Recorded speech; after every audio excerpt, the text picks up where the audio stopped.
It is here where history was crafted, scripted, and turned into a play, giving birth to a new era of Afro-Oman Swahili speakers. Na mimi natoka kizazi cha kabila inaitwa Al-Amudi. Ndio katoka clan Ibashekha nini. Originally wazee wangu wanatoka Yemen. During the Portuguese reign, there was a lot of conflict between the people of the old town, Mombasa, and the Portuguese who were occupying Fort Jesus at the time, where these were Portuguese Catholics, and there was a lot of dominance in Islamic occupation. Lying on the Indian Ocean is Mombasa City, the center of the coastal tourism industry. Welcome to County 001, and I will be covering the artistic side of the Oman. This is Culture Quest. My name is Polycarp Kiok, and I'll be telling the audio-visual side of this story. Hi everyone, I'm Willie Kitur. Wherever they go, I'll take them.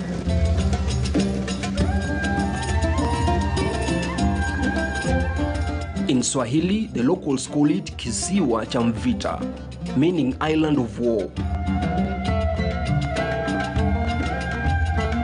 The city has a rich history because of the ancient migrant and traders' interaction from Iran, the Middle East, and Indian subcontinents.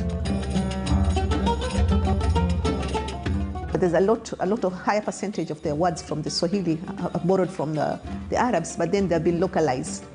Understand the initial writings that we had, it was Swahili language but written in Arabic alphabet. And we have some of these documents in national archives and in the museums also. So, and there's some lot of words like, can say salam, come from salamu.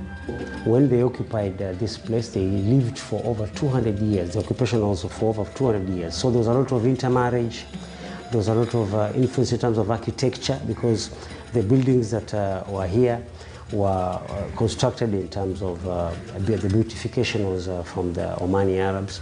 There was a lot of influences from the Indian people, also who came in during the building of the Kenya-Uganda Railway, and some of them were traders who were brought in by the Sultan to come and lend money to the people who were doing trade, the Omani lenders. We had the Banianis, the ones who have some red spot. So that influence has really stuck into the local people of Mombasa. My crew loves the luxury feel, closeness to nature, and open landscape that offers a quiet, soothing coastal life.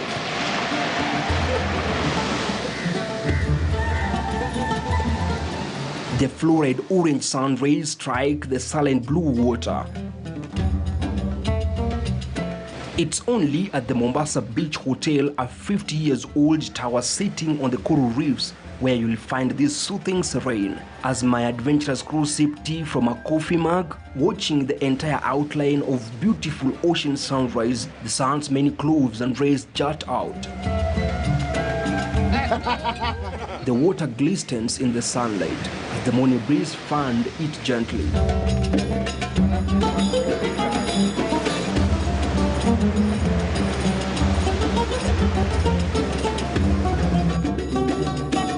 As history lovers, we headed to embark on a field day tour in the old town.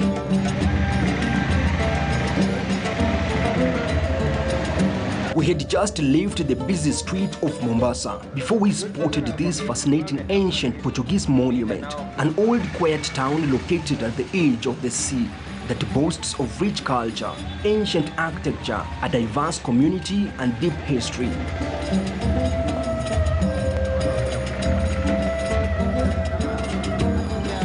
These are typically Omani doors. This is one of them.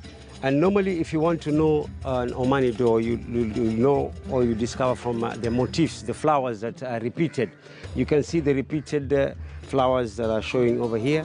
And there's some significance of chains, which shows the unity of the people.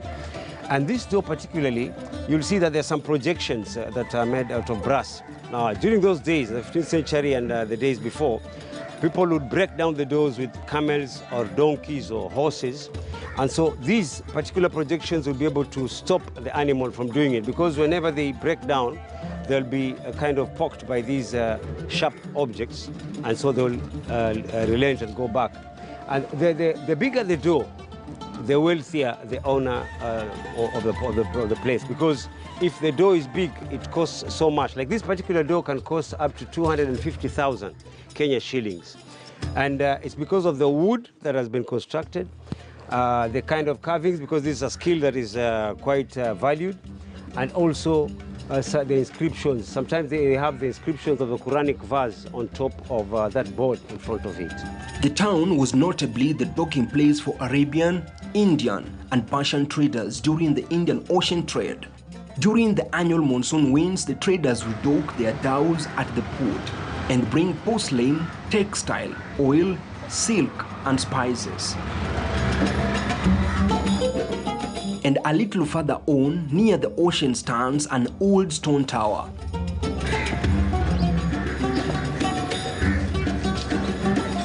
The Fort Jesus.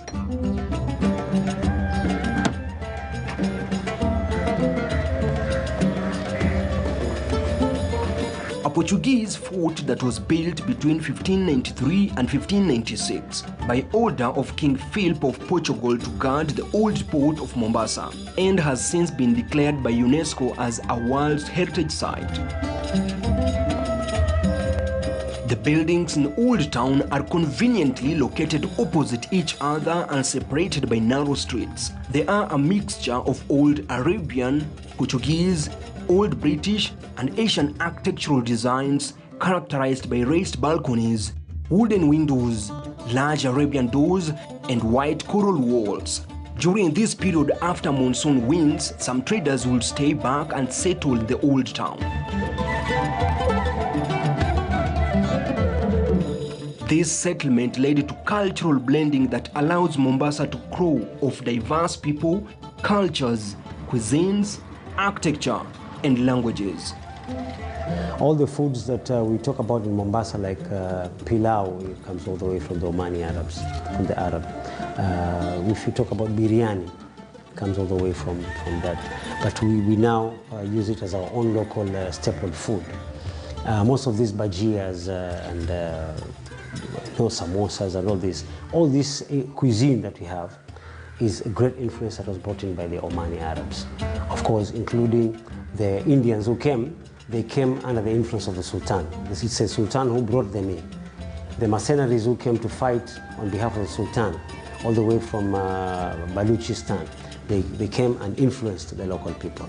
There is even a place where we know most Baluchis are, which is called Makadara.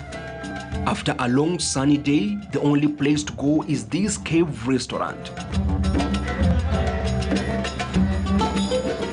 Mombasa Beach Hotel is one of the iconic structures, or rather historical monuments, here in the coastal stretch of Kenya, and in particular in Mombasa. It was built in 1969 and a year later opened by Mzee Jomo Kenyatta, the first president of the Republic of Kenya. I'll be telling you the chronological series or events that makes this structure historical here in Mombasa. A place meant basically to catch up over tea, coffee, juice, and food, as well as spend an outdoor holiday with the family. And for those in search of the authentic and traditional Swahili way of life and cuisines, there you have it. Cast in the wild, the hotel boasts of a spectacular view of the ocean and history. The construction was finalized in early 1970. And as you have well said, there was an official opening, a grand opening of the hotel by the first president, the late Mzee Jomo Kenyatta, in August 1970. Over the course of the history of this hotel, we have hosted dignitaries from different countries around the world. The one I can recall is in the 80s, we had the Tanzanian president, I believe the second president, correct me if I'm wrong, Hassan Mwinyi, President Hassan Mwinyi, the late Hassan Mwinyi was here in the, I can't remember the year, but it was late 88. In the 80s, around 1988. We have also hosted an Arab sheikh from Saudi, Today, we continue our food mission in the city of Mombasa, getting out of the busy streets of Old Town and diving deep into the coastal cuisines. I will be sampling some of the Swahili dishes. Exploring the food of the Kenyan coast is a history lesson. The dishes are a mixture of many cultures of the region, from Bantu people to Islamic, Indian, and European influences. So it is another moment I find myself in the kitchen, and this time I'm at the coastal region of Kenya. In particular, Niko Mombasa. I'll be handing over to Chef Rose to take us through a unique recipe. I see she has prepared a lot of ingredients. And I wonder, unapika ni hizi zote zinaenda kwa chakula moja? Yeah, inaenda kwa pork. Pork. Yeah. Oh. Stir-fried pork. It's called stuff? Stir-fried. Stir-fried pork. Yeah. Only found here. Yeah, Mombasa Beach Hotel. Great. So Rose is taking over to take us through the entire process, and I'll only come in at the time of shibe. Kukula. My name is Chef Rose Nyawera from Mombasa Beach Hotel. I've worked here for 20 years. Today we are here to prepare stir-fried pork, chef's special. Our ingredients are onion, sweet pepper, yellow pepper, carrot, tomato, garlic, and ginger. Then we have trio vegetables. We have broccoli, cauliflower, and carrot. We have lioness potatoes. We start with heating the oil. It has to be hot to seal the pores. We are pan frying the pork. We pan fry it fast to seal the pores.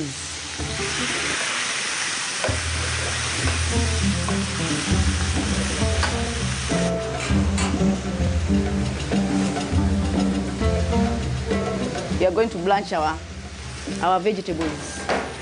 We have to add salt for it to retain the color.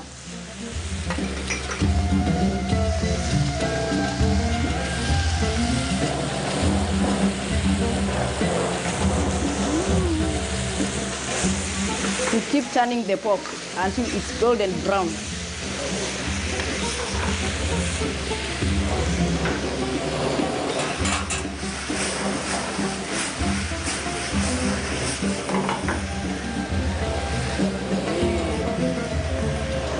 Then we add cauliflower.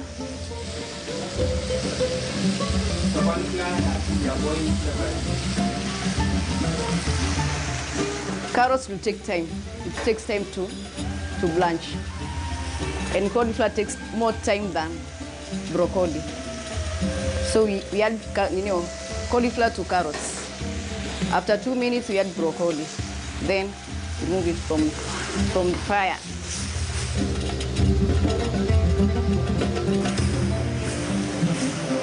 Then we add broccoli. We give it 2 minutes.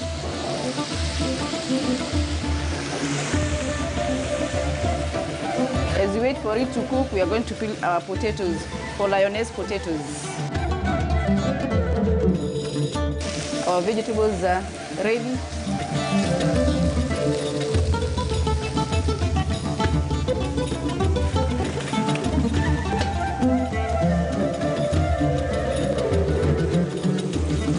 We have to cool them to stop from cooking.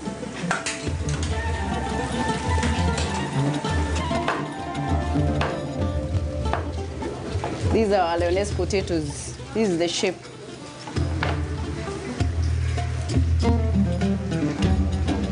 You have the vegetables.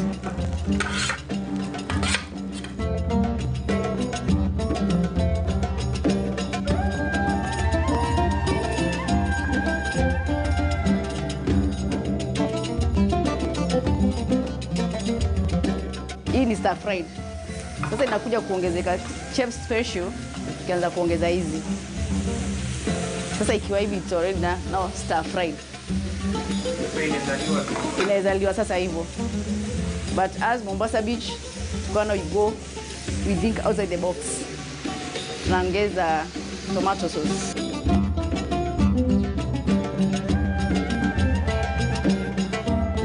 ketchup.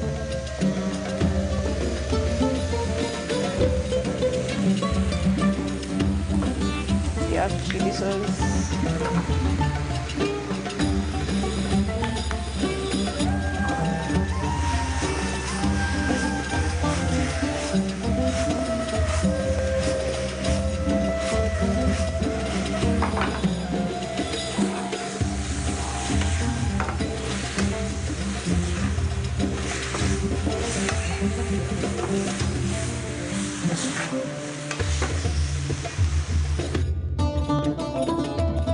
You add lemon or vinegar. You can use lemon or vinegar.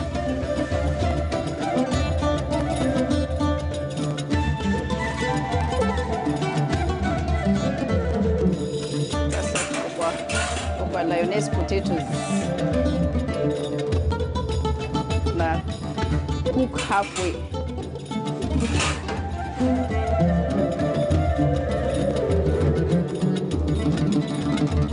Onions for vegetables.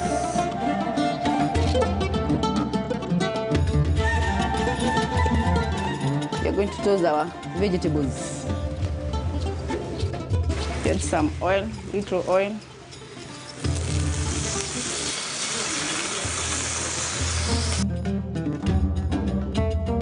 We add our chopped onion.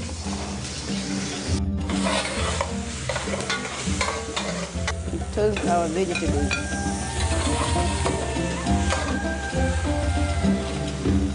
Hizo ziko tayari sasa.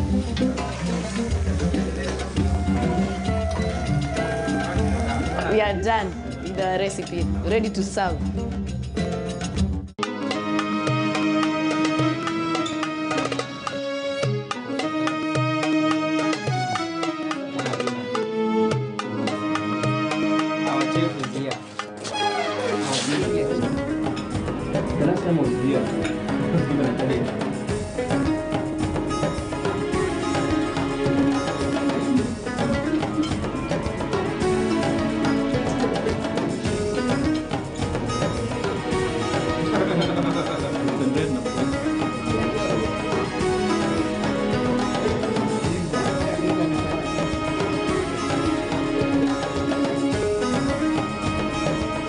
What I like about the coast is the experience of the scene, the hospitality of the people. The hospitality of the people, the Coastarian people, it's amazing. They're so welcoming and warm. Yeah, it's been amazing. The general experience has been amazing. It was a lovely moment hanging out with the Culture Quest crew.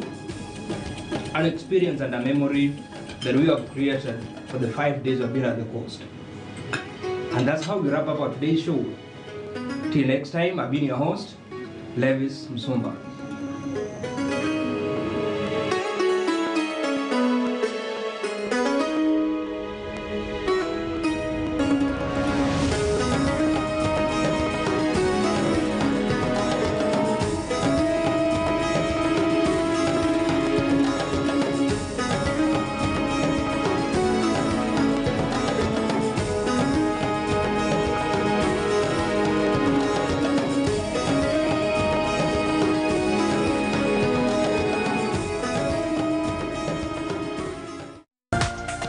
This is KTN News.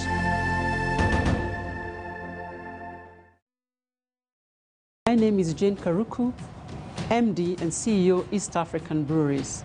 This week, I'm the guest on Trading Bell, talking about